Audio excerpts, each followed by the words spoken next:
우리 경제가 지금까지 어려운 고비들을 잘 극복해 왔지만 아직 경기 회복 흐름이 확고하지 못한 상황입니다.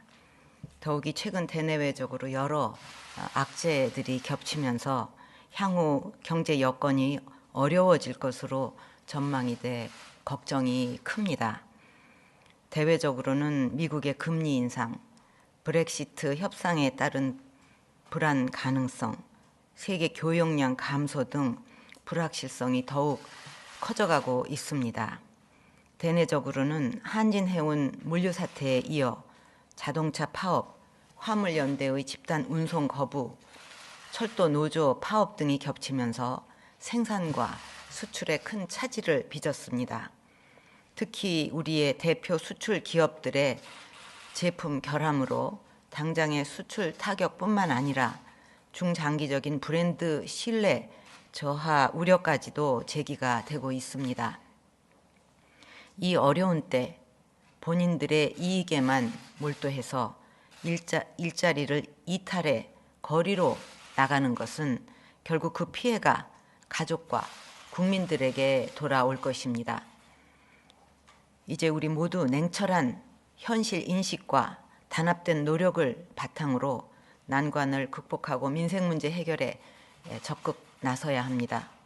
무사 안일과 보신주의, 탁상 공론이 아닌 국민 행복을 위한 실천적인 논의가 공직사회에 확산되도록 각 수석들께서도 모든 노력을 다해 주시기를 당부합니다. 어렵게 국회를 통과한 추경 예산이 실제 민생 현장에서 국민들의 고통을 덜어주고 새로운 일자리로 연결이 되려면 그 시기를 놓치지 않도록 사업 집행에 최대한 속도를 내야 합니다. 최근 발표한 10조 원가량의 추가 경기 보강 대책도 조속히 추진될 수 있도록 면밀하게 점검해 주기를 바랍니다. 특히 추경과 재정 보강 대책 중 상당 부분이 지방을 통해서 국민에 전달이 되는 만큼 지자체 추경이 최대한 10월 중에 통과될 수 있도록 긴밀히 지방정부와 협조해야 할 것입니다. 아울러 내수 활성화 분위기를 이어갈 수 있도록 각별히 신경을 써주시기 바랍니다. 민관 합동으로 진행 중인 코리아 세일 페스타는 내수 진작에 상당한 효과를 거두고 있습니다.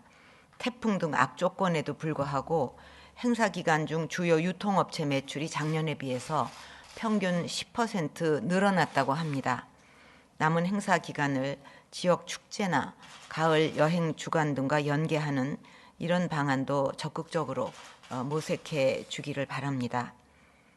구조조정이 본격화되면서 주력 산업의 어려움이 커지고 있는 만큼 산업 경쟁력을 근본적으로 강화하는 데에도 역점을 두어야 하겠습니다.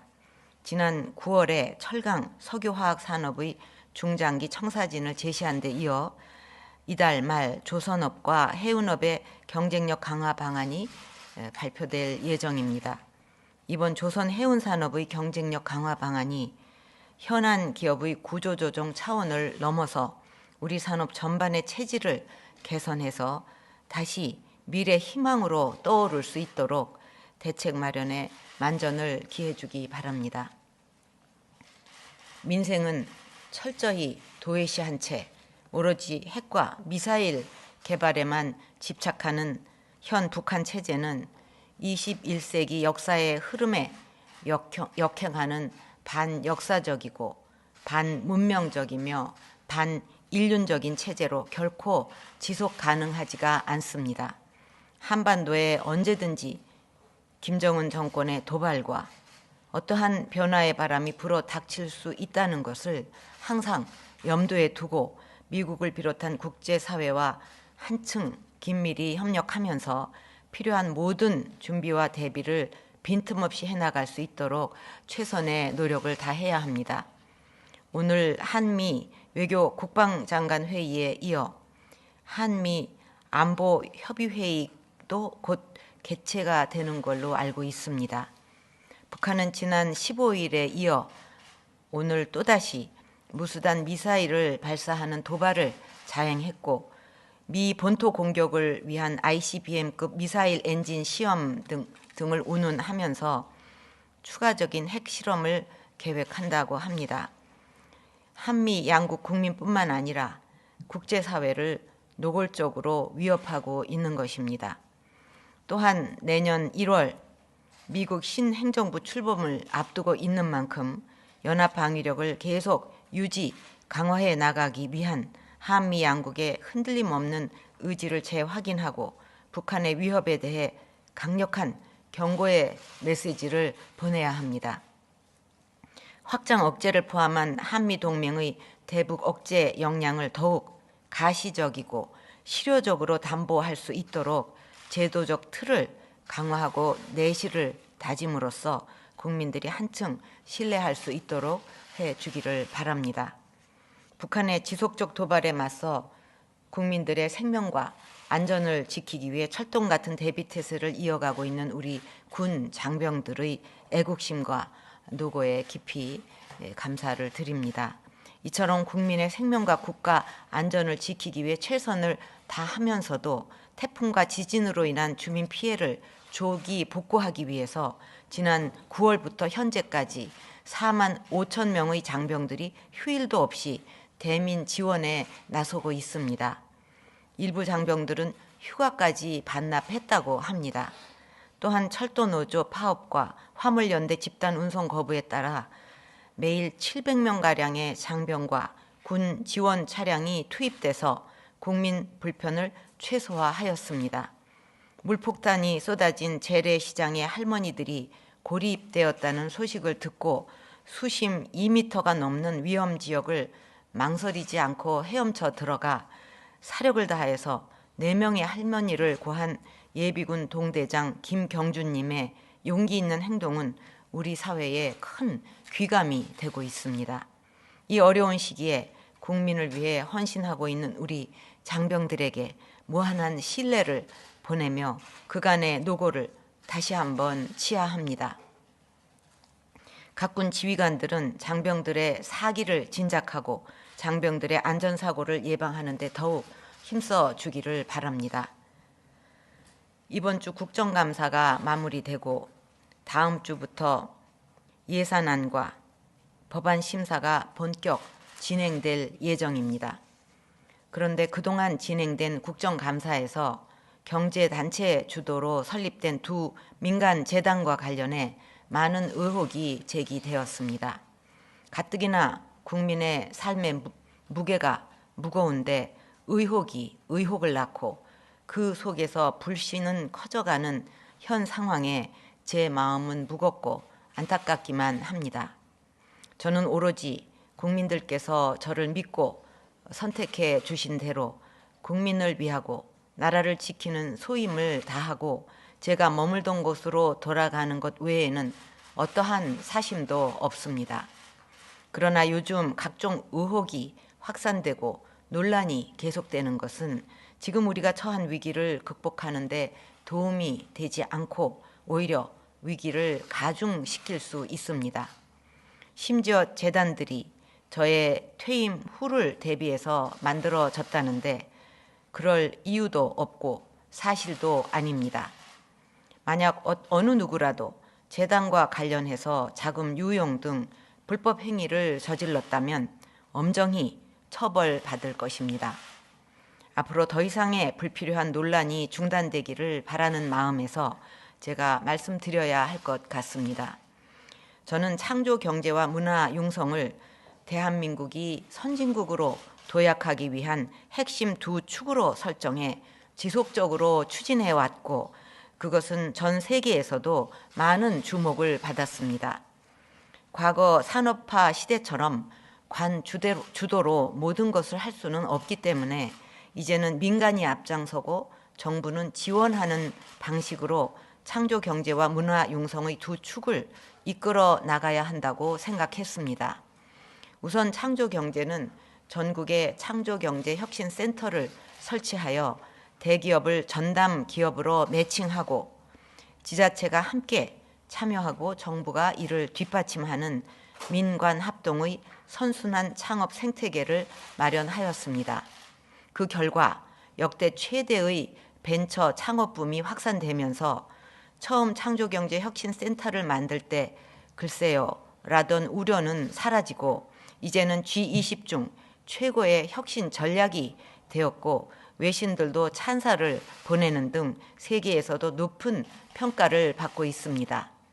또한 세계의 많은 사람들이 한류를 통해 코리아를 친근하게 알아가고 한류가 우리나라의 수출 효자 종목으로 자리 잡고 있는 상황에서 문화의 산업화를 통한 미래 성장 동력 확충은 매우 중요합니다. 기업들도 문화가 가지고 있는 세계 시장의 경제적 가치에 주목했고 이를 통해 대한민국과 기업의 브랜드 가치를 높이고 이것이 곧 기업의 세계 시장 진출에도 도움이 되며 기업의 이익에도 부합한다고 보았습니다. 정부도 순방 때마다 세계 각국의 우리 문화를 소개해왔고 세계적으로 큰 반향을 일으켰습니다. 이에 외국 순방 때마다 경제사절단으로 함께한 여러 기업들과 그동안 창조경제를 함께 추진해온 기업들이 그것을 더욱 발전시켜 기업과 국가 경쟁력을 높여나가고자 뜻을 같이 하게 되었습니다. 물론 이와 같은 공감대를 형성하기까지 기업인들과 소통하면서 논의 과정을 거쳤습니다. 예를 들면 작년 2월 문화체육 활성화를 위해 기업인들을 모신 자리에서 문화융성과 창조경제의 실현을 통한 우리 경제의 대도약을 위해 기업인들의 문화, 체육에 대한 투자 확대를 부탁드린 바가 있고 또한 지난해 7월 창조경제혁신센터 지원 기업 대표를 초청한 행사에서도 일자리와 부가가치를 창출하는 핵심이 바로 문화 콘텐츠라는 인식을 바탕으로 창조경제와 문화융성의 융복합 필요성에 대해 논의하기도 하였습니다.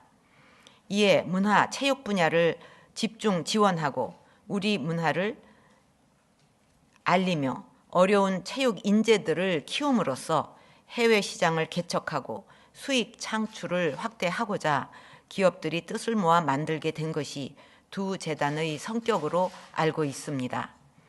과거에도 많은 재단들이 기업의 후원으로 이런 사회적 역할을 해왔는데 정경련이 나서고 기업들이 이에 동의해 준 것은 감사한 일이라고 생각합니다.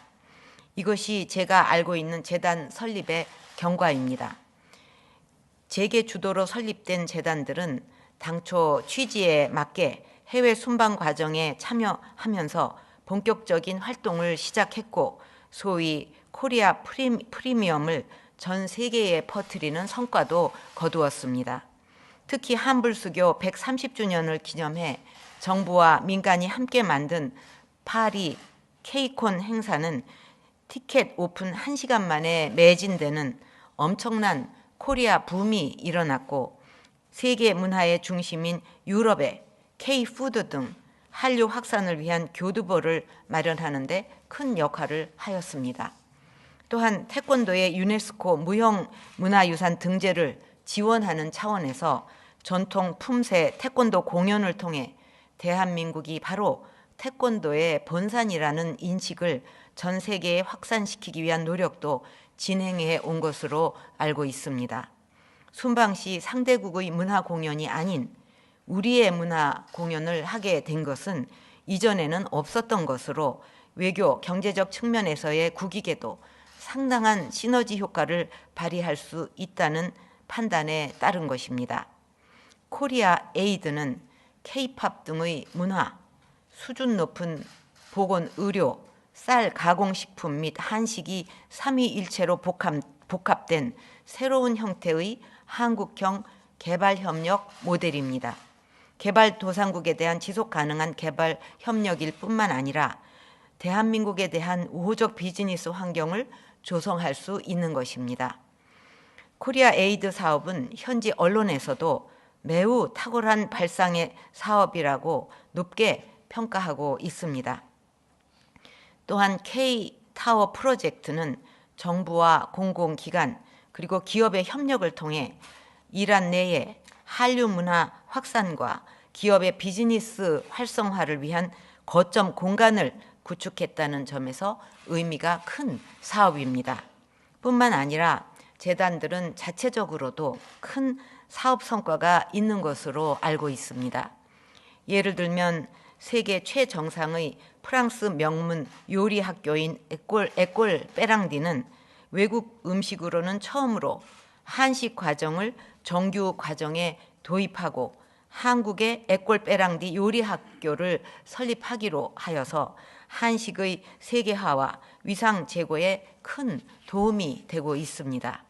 이처럼 의미 있는 사업에 대해 의혹이 확산되고 도를 지나치게 인신 공격성 논란이 계속 이어진다면 문화 융성을 위한 기업들의 순수한 참여 의지에 찬물을 끼얹어 기업들도 더 이상 투자를 하지 않을 것이고 한류 문화 확산과 기업의 해외 진출에도 부정적인 영향을 미치게 될 것입니다.